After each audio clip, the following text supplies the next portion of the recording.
We lied to me that he was divorced, so I destroyed his reputation, his marriage, and got him fired. Okay, this is gonna be a long story, so bear with me. When I was a naive 24-year met a charming and very smart and way older man. We call him Jake for the story. His sister is Dana and I'm Gina. Now to the story. Jake was 42, recently divorced or so he told me, and got a kid that he would see the weekends. We meet online through a poetry website where both of us used to write. He was very aloof and stern on his comments and not very popular on the website because he used to always come off like an arrogant prick, but I really liked his poems regardless of his personality, and that's how it began. I commented on one and he instantly PM'd back praising my writing and asked me if we could collaborate on a duet together. I've already done it 1,000 times with a few friends and people on the site that I respected, so I said sure. So long story short, we met on Hotmail Messenger. This was nearly 11 years ago, kids, so no WhatsApp, although we did chat on FB too. This will come relevant later. Long story short, we instantly connected. He was funny, handsome and really sweet underneath all his bravado. And his dark sense of humor was right up my alley. We spent months pulling all-nighters just talking and writing together. Not humble bragging, but I was pretty popular on the site because I won a few awards, so, by association, he became popular too. People started to reading Jake's poems and commented, and obviously he got a huge head about it, but I digress. Our relationship became more serious after he confessed that he was falling for me and I was smitten. So I went along with it. We talked about my recent breakup and he assured me that he would never lie to me because of course he used that witch of his ex-wife cheat on him, and he was devastated until he met me. I was shocked for how bad her ex was but assured him that I was all in. And I meant that. One important detail about our turbulent romance is that he was in South America, he's from there, and I was still living in Italy, in my hometown. So, after almost 2 years of excuses for how tied up on work he was, I decided to surprise him with a visit. I bought my ticket and it literally was like a dream. He picked me up, we kiss, hug, and he took me to his beach house, which would have been my first red flag, but I was dumb, young and in love. Saying that it would be so much easier and fun for me doing touristy stuff on a beach port than staying in his suburbs house with no car. Because I told him in such a short notice that he didn't have the time nor the means to take time off, which again blatant lie because he was one of the partners of the company, but again, I bought it and off I went on my own almost for the entire week that I was there. He only spent one night with me and the rest of the week just picked me up from whatever it was that I ended up wandering, and we hang out for a few hours, have his time, and then he just drops me off on the house. I know that most of you are thinking, come on up, just get your head out off your essay and realize what a bunch of BS that is. And believe me, now writing this I realize how much of an idiot I was. But it gets better. The day before I have to get back to Italy, he took me to dinner with his 6-year-old son and his sister. I was super happy to meet his family and son, but got caught off guard when he just introduced me as his friend from Italy dropping on town for tourist. Her sister was super sweet, albeit a bit awkward, and his son was adorable. We ate, talked, and off we went. He picked me up first thing in the morning and dropped me off in the airport. Now that you got the full story, I'll get to the good part. 2 days later, and still a bit jet-lagged, I got a very interesting email from his sister Dana. Her email was short and very simple. Dear Gina, I know that you might think I was weird and maybe a bit rude when we met, but it was only because I was tricked by Jay to join the dinner with his kid. He never mentioned that you guys were dating, but after confronting Jake, he confessed and begged not to tell anyone or his marriage will be ruined. But you're such a sweet and young girl that doesn't deserve his deceive. Jake is still married and never left their home. Don't take just my word for it. And Dana sent me pictures of his real FB profile, and surprise, the perfect little family. I thanked her and shut down my computer. I was devastated. I really thought Jake was the love of my life, and was seriously considering moving there. I spent all night crying and drinking wine until I get myself the worst migraine. But the heartbreak lasted about 12 hours. At 4 a.m. I got up, shower, make a pot of fresh coffee, and started planning my revenge.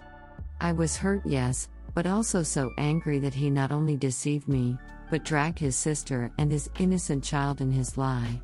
I was at the other side of the world and I didn't have the money to pay someone to kick his assay or egg his car.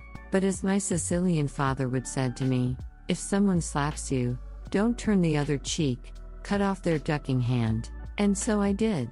Cue my sweet revenge. I sat down on my desk and turned on the computer and logged in his Hotmail.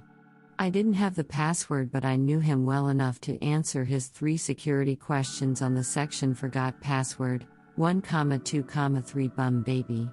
I'm in and holy shit. This arrogant piece of human crap was not only dating me, but other 2 girls. I quickly logged onto his FB too because he had everything linked to naivety, so I quickly changed all his passwords too.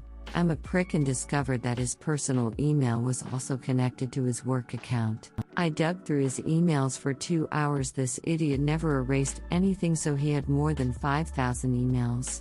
Until I found something very interesting, the girls he was also seeing and their very hot email exchanges. Dick pics included. So what did I do? You guessed. I crafted a very lengthy and implicit email with pics and chat logs attached confessing to Jake's wife, posting as him obviously begging for forgiveness and declaring how much of shit person I was, and as a proof of my willingness to change and transparency was sending this email to the girls too. But that I did it only because I was a closeted gay and thought that being a player would help me forget how much I really loved guys. That I was sick of pretending and hoped she could move on and maybe be friends. But not only to them, I ducking copied his entire list of contacts, including the CEO and partners of the company he worked, his parents, and D, of course. This email was perfection. All the pictures and chats, myself included, he ever exchanged with any other women. I copied myself on the list obviously as a countermeasure and move on to the part 2 of my plan. I changed all of his FB and declaring that I was so relieved that people finally knew who was I. The pride flag was his new wall picture and his profile picture was a photoshopped picture of 2 guys kissing. I created 5 different accounts on gay websites with all his info, included his phone number, and started to chat with a bunch of guys until out of nowhere, this guy sent me, oh better yet, he sent Jake a message. Tony was his old uni friend that had always been secretly lusting for him for years, and although I felt bad for this later, I set up a date. Part 3 of my plan. A week after this massive internet blowout and his family and friends angrily calling him all sorts of names and getting fired because his bosses didn't want the bad press.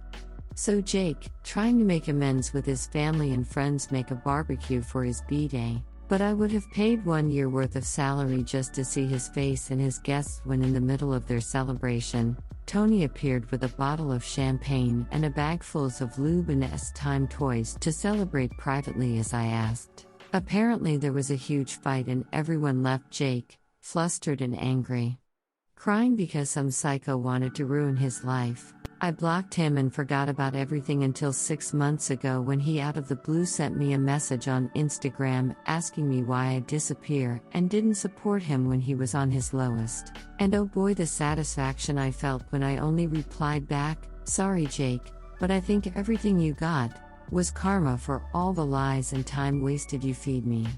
Good luck. Oh, and BTW, it was always me. I then blocked him and made my account private. Jake did try to call a few mutual friends to try to get them to give him my number, but they ignore him. They also got the infamous email. So yeah, I got my revenge and I was woke every single hour. I know.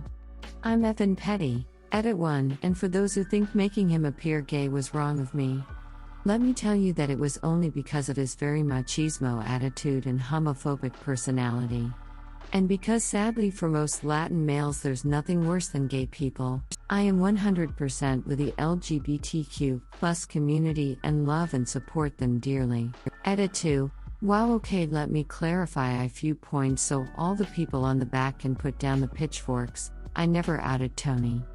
He was very much outside the closet since he was 12 and on said barbecue he was never beaten, abused or in danger. The blowout and the fight was Jake's family and friends, blowing up at him. Tony left safely as soon as he realized the setup. 11 years later he's happily married, and with a beautiful child and lives in Europe. Can't say which country but just know he's happy and we're still FB friends. I apologized to him a few weeks after the barbecue, and though he was hurt he forgave me, even laughed at all the things I showed him. Edit 3 and last, I acknowledged that what I did wasn't much better that he did to me. I was selfish, reckless and stupid. And I did felt bad for it, and actually after all that blown, I reached to Tony and apologized to him for dragging him on my petty revenge. He was upset, but after hearing my side he was glad I did. He only wished I was upfront with him. We didn't end it like BFF, but he's still my friend on FB and always sent me updates on his life. And to clarify a few points, 1, I'm half Italian, half Latina. That's why I'm fluent in both Spanish and Italian. 2, we meet in a Spanish poetry website. 3, the mutual friends I talked about are a few friends that lived in South America and wrote on the site with us. I seriously didn't know this would blow out like this, so I'm not responding anymore. Only saying that this is a memory from one of the most painful times in my life. So is not fiction, not BS for karma or nothing. This is a memory from a person I'm not anymore. Thanks for reading in peace.